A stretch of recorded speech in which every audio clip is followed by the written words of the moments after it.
Second thing we're not doing.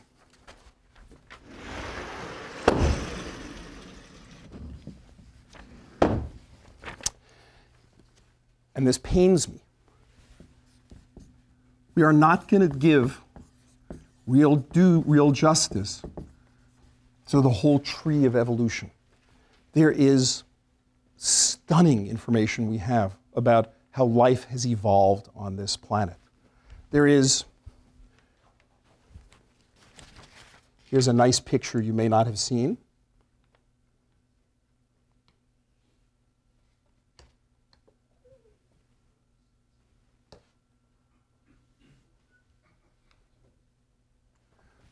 That is an evolutionary tree of life, starting way back here, billions of years ago, when life was not so diverse, and as time goes on, radiating out and out into more branches, from bacteria to more complex things, plants, fungi, mammals over here, you over there.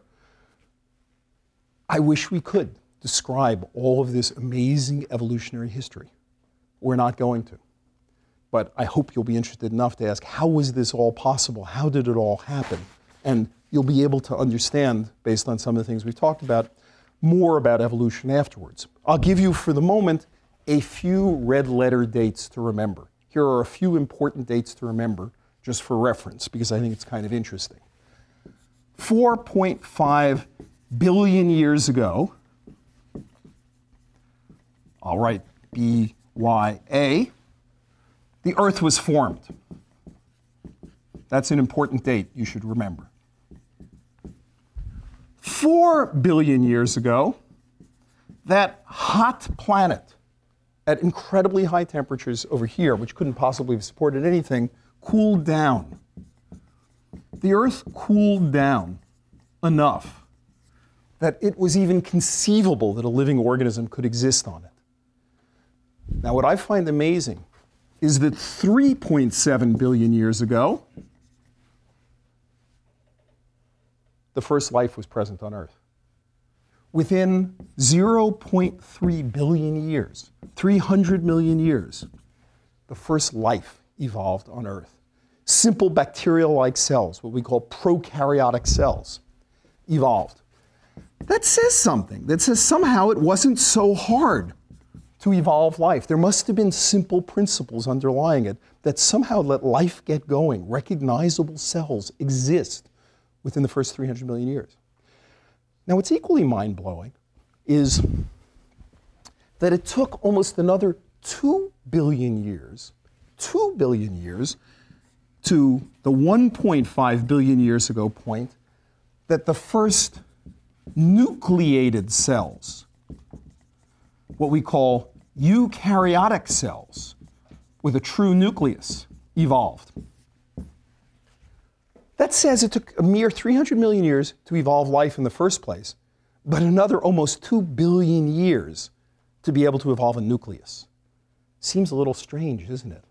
That it took that long to make that innovation of a nucleus. Now, of course, it's a big difference. The first cells had no competition. They didn't have to be better than anything. The second innovation, like a nucleus, had to be better than everything else that was already in the ecosystem. And so that explains perhaps why it takes that much longer. Now, it's another 1 billion years before we get, at about 500 million years ago, to multicellular life. It took some real work to have multicellular organisms with whole body plans, complex body plans like the sort of things you might recognize today.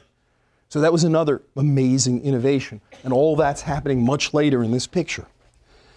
The next relevant date for students is probably 0.005 billion years ago. That is 5 million years ago, which was the first human-like creatures. Humans, broadly writ, not Homo sapiens, go back there. The first Homo sapiens, about 0.0001 billion years ago. We have Homo sapiens. You're a pretty recent arrival in this picture. And finally, the last important date to remember is 0.0000002 billion years ago, MIT was founded. Roughly speaking, that's a history of life, all right? I obviously leave out some details and arguably overemphasize others. But in any case, from our perspective here, that's roughly a history of life. We're not going to really go into much more than that. But I want you to have a framework to think about some of those amazing innovations and how all those came about. And the secrets of life that we're going to talk about mostly were worked out here. Those secrets of life were already present just 300 million years after the Earth cooled. Other things that we're not going to do justice to, and I wish we could do justice to, but truth in advertising requires me to tell you that we're not going to do full justice to them. Cell biology. Cell biology. Well, wow, cells are pretty amazing.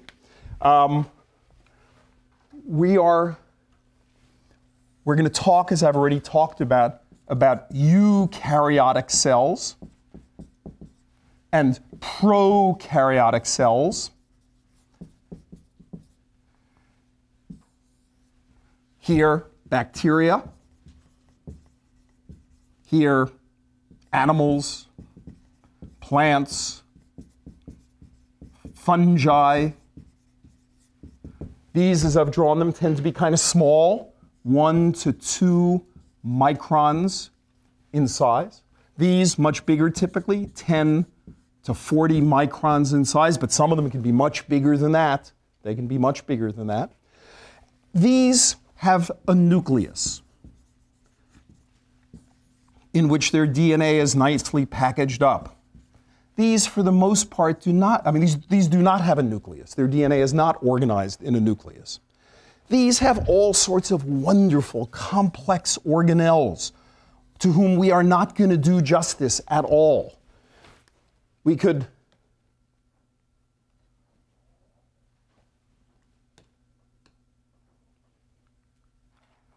look richly at these cells here. Here's a prokaryotic cell, a little bacteria with a little flagella tail, and it's got its DNA kind of messed around here in its cell. It doesn't have a nucleus. Here's a eukaryotic cell. Eukaryote means nucleus. Eukaryote, a true nucleus. DNA packaged up in here, in chromosomes. All these interesting organelles, mitochondria, Golgi bodies, endoplasmic reticula. We're not going to talk about lots of it, although we'll make brief passing mentions of some of it. But I hope you're all going to want to learn about cell biology. So, all right, that's what we're not going to do in the course. Okay? I'm mentioning them because they'll come up. You do need to know what a cell is. Sometimes people think, where are these reactions we're going to talk about going on? Where's the DNA? They're in there. They're in the cell. They're in the nucleus. But you could spend a lot of time memorizing lots of organelles, and it's not going to be my intention that you memorize lots of organelles in the cell. It is important you know the difference between prokaryotes and eukaryotes, proks and euks, as we call them amongst friends. But that's about it. So we'll put away our cell here. Before we go on, we've got a few questions for you on evolutionary time and cell size and scale. For one of them, you're going to want to use this graphic here that you'll find in the resource box.